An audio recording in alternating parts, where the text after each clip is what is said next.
It's Stevivor's Friendly Fire Show, episode 207 for the start-ish, middle-ish of August 2022. I'm one of your hosts, Steve Wright. Joining me is my friend and yours and my friend for 10 years and like 2 months, 2 weeks. I don't know, whatever. I used that joke last time. Anyway, Ben Salter. Hi, Ben Salter. How are you? We're back. I'm very good. I've avoided COVID. Everyone in my life seems to have got it at the moment. So, I keep just saying, I haven't had it. And people death stare me now. But anyway, It doesn't matter. It's all good. Well, how is your in the office-ness? I guess you're in Adelaide, so that was always kind of always a thing that you were doing.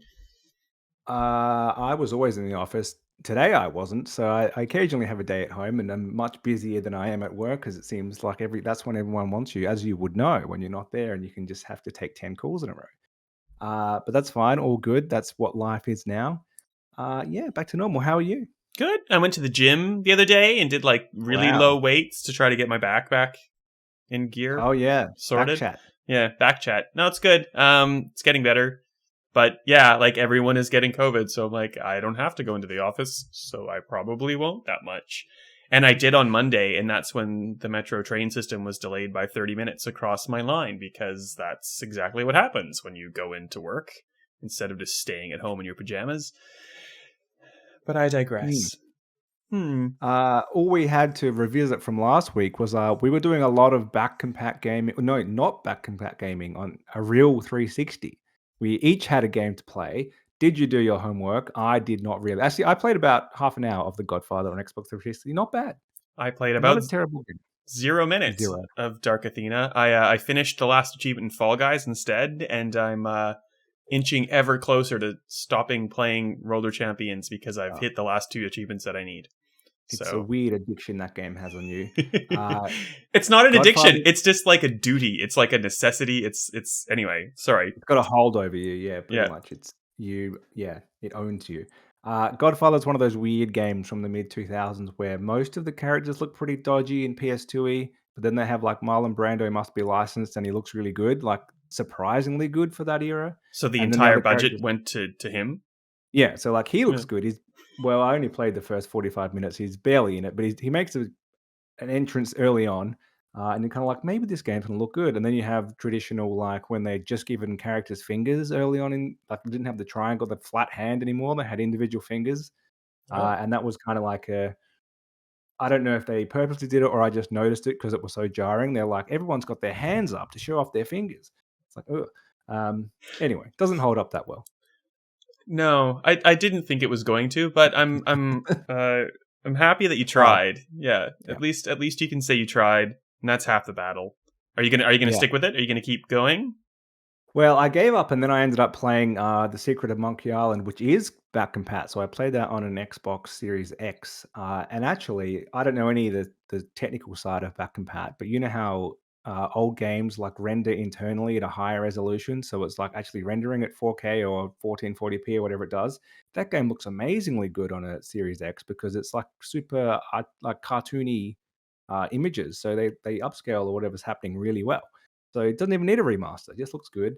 I'm sure people will say, "How dare you play that with a controller?" But it works okay. So I'm 1/3 of the way through being ready to play Return to Monkey Island now. Nice. Yeah, I probably need to do that. I've never played Monkey Island, to be honest. I was on like a full throttle. What are those other ones? The LucasArts ones. Full throttle. Oh yeah, there's a bunch. Day of the Tentacle, but I've never played that one.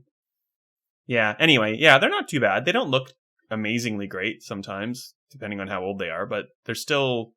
And they have that weird like point and click logic sometimes where it doesn't necessarily make sense, but, you know, the games are 20 years old or whatever. There's guides. If you get stuck, you can just go and Google what to do. I'm glad you're enjoying it. Well, the 360 versions of Monkey Island are both like remakes. So you can play with the original early 90s visuals, or you can play with the totally redone and fully voice acted ones, which I'm sure the purists hated because it's not the same thing, but I think it looks good. So I'm happy with it. Nice. Good on you, Ron Gilbert. Despite all the hate you're getting online, I like it. Well, I hope that extends into the sequel, regardless of what you think of its art style, and we're not getting into that. Anything else you want to talk about? I had a weird thing that happened that I might as well talk about because it happened this morning. Go ahead. I was in my Telstra app on my phone, and I'm like, oh, I should probably check and see if I can save money on my mobile plan. And I could. I saved like $15 and got 15 gig of extra data just because I was off a plan and my plan was kind of legacy and stupid. So I fixed that up, saved some money. And I'm like, I have all these points from like the Telstra rewards program. I'm going to use them. And I was just going to get like a normal Xbox controller for my nephew because he goes through them like they're made out of paper. And then like I have so many here, I just like mail some over to him and I'm like, here you go. And then I'm like, oh, I've got enough points for an Elite controller. And I'm like, I don't know if I want to send that to my nephew because he'll probably still destroy an Elite controller and they're so much more expensive. But like, I could always use another Elite controller. I'm not going to use the Telstra points on anything else. So I did that. It arrived in the mail yesterday via courier, and I kind of like chucked it on the couch behind me, and then today opened it up. And I opened it up, and it's just like kind of disgusting, to be honest. Like this is my Elite controller that's not from that I didn't swap. There is scuff marks and stuff, but like it's like someone had really long fingernails and like has scratched both sides of like each of the rubber grips on the front and back, and like dug their nail into the joysticks and like scratched. Like it does not look new. It doesn't look refurbished quite well. It looks basically used, and was kind of weirded by that and got in touch with Telstra, and they're like, oh, it should be new, and are you sure that you didn't somehow swap it out? And like, I'm pretty sure I'm not lying to you about this. So they're gonna collect it, but I always thought it was weird that they thought I was lying. That is strange. And it's like all serial numbers too, so like theoretically Microsoft could check the serial number and tell us, if it was refurbished, and then maybe explain why they didn't bother like cleaning it up properly. Because it had all like the like the little stickers that they have on the accessibility stickers, like the really easy to peel off ones. Everything was sealed, and it was in the little like hard shell thing that you get with the Elite controller. It looked new until you actually like took it out and went. You opened it. Yeah. Yeah, that's very strange. I don't know how that could happen, really. Anyway. I'm not lying, I assure you. I have my integrity. So you can go check out the pictures if you want on my Twitter, SWrightAU, because I had a big whinge. Just a mangy old analog stick on a scratched up controller. Exactly. But problem solved. So despite Telstra kind of like making me feel like I was lying about it, they've come through with a replacement. So at least there's that. That's a win. Good guy, Telstra. Exactly. What else do we have to talk about? Nothing. This has been really bad in terms of like video game releases and news. So let's scrape the bottom of the barrel and talk about alcohol. It's not the bottom of the barrel. It allows us to have a good name for this episode, which instead of drinking games, it's drink your games. Because, that's pretty much why we're talking about this. Good name. Generally speaking, there are a lot of dodgy tie-ins for games, but there's like a lot of beers and alcohols and things. And the most recent one is Moondog Brewery is doing a Saints Row beer, which I don't know anything more about. They haven't sent us one to taste.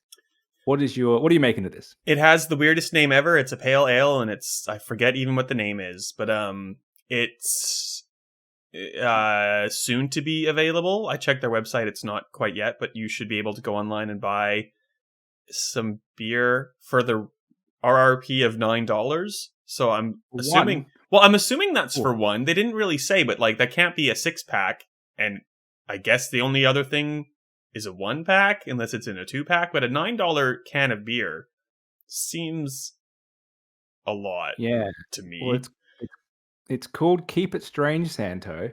And it's they seem to come in 4 40ml cans, which is slightly larger than usual, but it's still only 4.5%. So, but you're not going to get 4 for $9. There's no way. Would you? Oh, maybe. No. Well, on that note, I'm not a fan of the 4-pack. What's with all these breweries like cheekily cutting off 2 and charging us the same price? Outrageous. Anyway. Well. But Moondog itself is really good. They're in Preston, and that's where a launch party for Saints Row is also going to be taking place. So if you're in Melbourne and want to rock up, it's weird because it's on Facebook and it seems to be like open slather. But obviously they have capacity limits, and also there's like this promise of VIP gaming celebrities and influencers and stuff. So like I'm not sure how big the like guest list is before they let in general public, but hey, give it a try, see how you go. Moondog's really good. They sponsor my beer league because that's in Reservoir, so it's a trek to get to beer league. It's a trek to get to Moondog. I'm probably not going to go for that reason alone, But they're lagers. What we get after you get a drink. You get a can of beer after hockey in my beer league, and we get Moondog Lager, and it's really, really good. It's easy drinking. It goes down like water. It might be because it's just easy drinking, or because I played an hour of hockey beforehand, and I'll just like slam one. But good beer. Do approve. Not a huge fan of pale ale though, so I don't know. We'll have to try it. Hashtag not sponsored, but we probably should be sponsored after that, because that sounded like an in-episode ad. You can't be skipping because it's like in the episode. We got nothing for that. We're not even drinking Moondog right now. So if I get it, I think I'm gonna have to buy it, and I'm probably gonna have to buy it for you, unless you can buy it online. I might have to buy it and then reship it to you. So, well, I mean, that's the thing. Who's actually drinking these promotional beers? Like the people at the launch party of Saints Row will, because it will be there for free probably, or the only thing you can buy. Yeah, and that's about it. Like, you're not going to walk into Dan Murphy's and be like, you got any of this Santo beer, whatever it's... I've already forgotten what it's called. Whatever it's called. Lost, no, I don't know either. But yeah, that's, yeah. Like, some people will. I guess people who are really, really excited about Saints Row. Is that a thing? Well, the thing is, it still just tastes like beer. So there have been so many others for games, like Fallout had a beer, but the one that comes to mind is Call of Duty Black Ops 3. We got a case for that at MMG, and I believe you had some. It was like a dark beer. You brought it to a Friendly Fire Show taping, I think. Yeah, it was on the... Yeah, we had it on the Friendly Fire Show. When else would we have had it? I didn't want to take that whole case home on the train, is probably why. It was okay, if I recall, and it was kind of clever in that it was, black hops. We're going to do a dark beer. At least there was some level of tie-in. Nothing else to do with the game. It was just kind of a funky name. That was also made in Melbourne, but I can't remember who did it. Perfectly fine beer. Good pun. I did do a joke review of it, which was one of the best things I've ever done, and I can't remember what I said. But you subsequently lost it to the ether because of the situation. Yes. Oh, that's so good. I've got a copy of it somewhere. I'll find it. But yeah, so it reminded me of that. But they're always very strange, right? Like, I just don't see a market beyond like we're doing a Friendly Fire Show and we're drinking the Black Ops or the Little Santo, whatever. See, bad name for this one, because the Black Hop sticks with me. It's too long. I have to read it again, and I still keep it strange Santa. All right, nothing about Little Santa. Anyway, and it just doesn't say Saints Row in it either. Like, why wouldn't it be more specific to Saints Row? Yeah, well, it does at the top where they do that thing where everyone's like, our company, X your company, except they've done a heart, which I'm over that. But yeah, like, we'll have some, but exactly. I don't really get it. That you were wrong about the Black Ops Midnight Pale Ale. Well, wrong in that it's not from Melbourne. It's a Gold Coast brewery. I found an article that I wrote about it, but I haven't found the episode of the Friendly Fire Show in which we imbibe the... Well, that's strange. Drink. I wouldn't picture a dark black hops beer being made in Queensland. It seems like they're more of your 4X type of system up there. Craft breweries are more like the southern states. Yeah. I think you brought the entire case, and I think, as we were wont to do in that kind of Friendly Fire Show recording between the four of us, probably drank the case in one sitting and over the course of like an hour. So maybe we won't dig out that episode, because by the end it's probably just us like slurring over our words and the like. But there was some alcohol beer. Yeah, there was some baddies. This does lead me to think about all the weird type of game collabs that I've seen over the time. The one that always comes to mind is the Resident Evil 4 chainsaw controller, which still pops up. Like, you see like GameCube tournaments happening and people playing Smash Bros or whatever, and it's like, I'm going to do it on the chainsaw controller. But like, what a weird thing to exist. But there's much weirder than that, right? And awkward too. It's to hold. I've held one. I've not played a game proper with it, but it was very weird. But anyway, sorry. Yeah. No, there was another Resident Evil one. In Googling, hey, where did that chainsaw came from? I discovered that there was also a Resident Evil cologne, which I assume you have. Oh, yeah. It's called Eau de Leon S. Kennedy. I have no idea. Google tells me it's called T-Virus. Or at least that's what's on it. I'm not surprised. I thought they did like a couple different ones. There was like a Chris one and a Jill one and a... Oh yeah, there's a like a cologne and a deodorant, which is the first aid spray, like the spray from Resident Evil. Nice. Well, I have my Xbox Axe body spray. No, Lynx. It's Lynx here, don't I? I had the body wash gel that they sent me as well, but it exploded in the post. So I opened up the bag and it was just like covered in green goo. So that was somewhat of a failure, I think. And it smelled extremely strong. You know, like any kind of like Lynx body spray has that kind of like prepubescent man teenage boy showering in it instead of having a shower. Yeah, bit of that. Not ideal.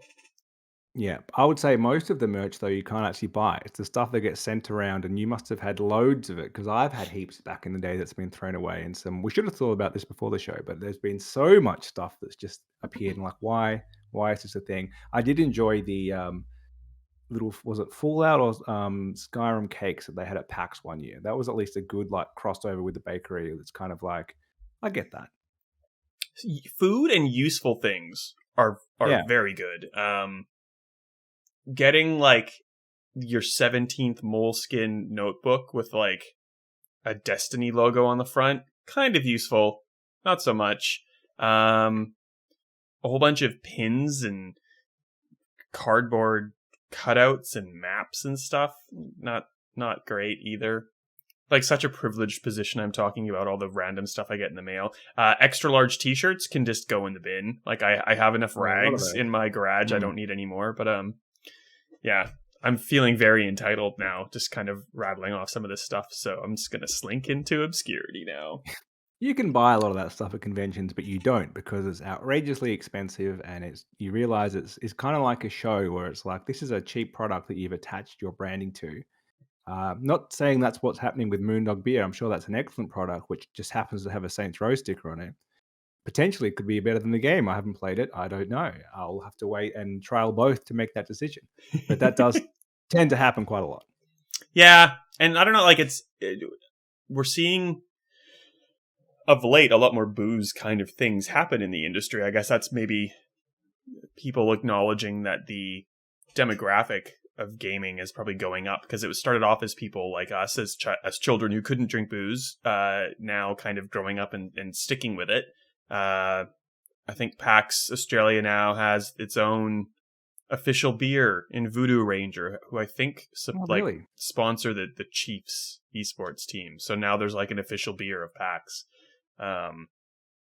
which means there's beer at PAX, not like beer a little bit away from PAX, like at the places along the wharf, but like I guess beer at PAX. So that's I guess the licensing all works for the exhibition center. It must.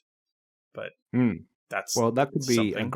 a great panel for us is to just trial and review Oz Clark style all the various game sponsored / partnered beers. So we've got the Black Hops, we've got the Moon, whatever this is, Saints Row, whatever Santo. We've got the PAX beer. We've got the other one I found, which is Assassin's Creed Bourbon. That's in the US, and I don't really get that. I don't think we're getting that. It's just Assassin's Creed stuck on a bottle of bourbon. So strange things. Didn't you find another one? Space Invaders. Space Invaders Sake. That's an old one though. Oh. But could be fun. I imagine like Japan is full of that type of stuff, right? I've yet to be. I'm trying to get to Japan. We've been trying to go to Japan like for the last 2 years. We last went overseas in 2019. This is a total sidebar. Doesn't matter. And the plan was always like, we'll do Europe in 2019. Then in like 2021 or so, we'll go to Japan, somewhere a bit closer in just one place. And still waiting for them just to open their border. We were going to go this October. Maybe next year, I'm hopeful they'll open and I can finally do that fake Mario Kart thing, whatever that you did. And I don't know if you can. I think they closed them. I think they got sued out of oblivion. And that's the sad thing. Like there used to be like a Resident Evil cafe and a Capcom cafe and like a insert name of Japanese game here cafe with like probably more food themed things than beer themed things or sake themed things. But like I think we missed out on that entirely. I don't know if that happens as frequently as it used to. So I guess pour one out for novelty gaming things. If we ever get there at some point. Anyway. Well, you could we could get Claire writing for Stevivor and you guys could use the loophole of you could get a press visa to go to Tokyo Game Show. It's going to be tough. It's going to be tough to get her to play any game at all. So we could just throw Claire's name on some of the articles that I've written, and then she can. No. Cut this out. We're totally squeaky clean business. We would never do anything like that, and we do not have any need to. Well, maybe I just have a pen name. You have had a few in the past, but we won't dig them up. Otherwise, it's not a pen name, is it? Called Ben's Fiance. That's my pen name. I need to work on it, maybe. We don't do these dodgy things, I assure you. Anything else, I guess, with game tie-in stuff that you want to talk about? Nothing more. Yeah. Wouldn't you rather talk about new games or interesting news? But I would like to, but I would like to ask you, did you know that PS5 Accolades even existed? Because they don't anymore. I did when I wrote the news article about them disappearing. So what was it? Like a rating system. There was, I think, and I couldn't tell you which. I could tell you probably one of the four. There was like 4 different categories that you could vote someone in, and the one that I can think of is called leader. But it's basically like nice fluffy things. It was never like, that's the problem. Ben is a griefer and is smurfing in my free-to-play game. It was always like, Ben's a nice guy and he was very communicative and was helpful in my online play experience. So you could, after an online play experience with someone else, I forgot to close Outlook, so sorry about that notification, podcast people, and I'm too lazy to fix it. You could toast someone with an accolade, and that would show up on their profile if someone was so inclined to look at it. And wow. Sounds like a LinkedIn, I've endorsed you type of situation. Not a game thing. I guess so. So because no one was using it, lo and behold, Sony decided to pull it out. So well, it doesn't make sense for online gaming. Like, you either play with the people you know and like, or you playing with randoms who either totally ignore you or they send you a message just being like, you suck. Like, yes, good game doesn't really happen. So it's weird that there's not the removal of any online complaint system. So you're still able to block and report people quite readily. And I think I use that more often than not. But I don't think I would ever be so inclined to go and say nice things about a person.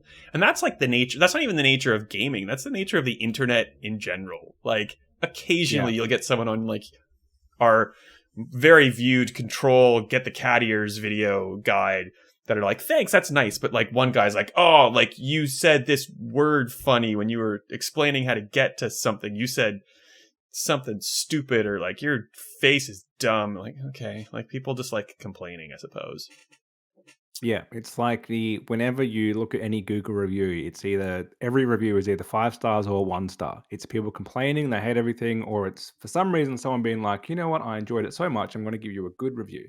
That is the side which does not translate to games. It's just the I hate everything. Right. Quickly, can we just point out that if you like this podcast, you should definitely go and rate us a 5 on your platform of choice. And I know that everyone is literally rushing out, falling over themselves to go and do that right this second. So straight to the 5. Thank you. And to be honest, I've never done that for any other podcast or anything ever either. So maybe I should start practicing what I preach. That's right. Makes perfect sense. In my going back to an actual 360 that was lagging like hell, I did notice that it had the same thing. It had those 5 stars that I'd completely forgotten about, like on your profile, which was your rating, right? Like your reputation. Oh, yeah. And everyone had 5 stars, except there was always like that one guy who had 2. And it's kind of like, how did this happen to you, guy? Like, no one uses a rating. And the default must have been 5, because I don't think I was ever rated or I rated anyone. I just had 5 stars. And everyone did. So it didn't really work. Well, that was Microsoft just deciding that everybody was inherently good. And since that system is gone, I think maybe that's telling that that didn't pan out the way it should have. Have you seen that Twitter account from like the 360 era Xbox Live messages, which is just screenshots or like off screen? It's very funny. They're all the same messages that come up, but it's just people abusing each other. Often, if they've made it to the Twitter account, there's normally a funny response in there somewhere. And often it's, like, you suck, what are you doing? And it's like, sorry, I'm only 8 or something. And it's like, oh, sorry, you're actually pretty good for that age guy. And he's like, yeah, but my mum says I'm fat. She calls me little fat boy. I'm like, okay, it's clearly bullshit, but still kind of funny. Well, I enjoy that.